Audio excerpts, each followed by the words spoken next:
Ina-require ni MayorTreñas nga may business permit ang tanan nga ambulant vendors para sa nagahilapit nga Dinagyang Festival 2026. Ini ang kaundan sang Executive Order number 003 Series of 2026 nga ginpermahan sang alkalde. Ini ang mag-regulate sang operasyon sang transient ambulant vendors kag food trucks sa January 21 tubtub January 25. Sa interview sang Bombo Radio kay Treñas, siya ginpahayag nga importante ini agud nga ma-regulate sang husto ang mga manugbaligya kag hindi lang nagpinagusto o kun magpinagusto sang ila pagapwestohan. Ginpa-review naman sang alkalde kay Public Order and Safety Management Office o kun POSMO Head, retired Police Colonel Oldarico Garbanzos ang regulasyon.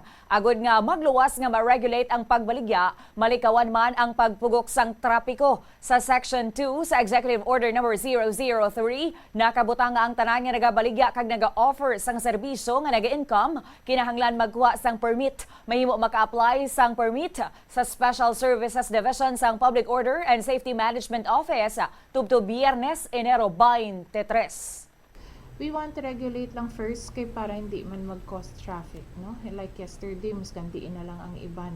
Miskan sa tunga dalan, naga-display, nagabaligya. So, kung waay sila sang sakto nga mga papers, hindi naton ma-regulate.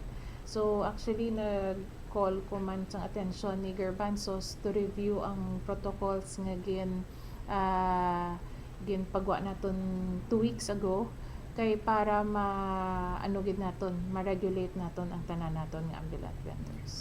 Si MayorTreñas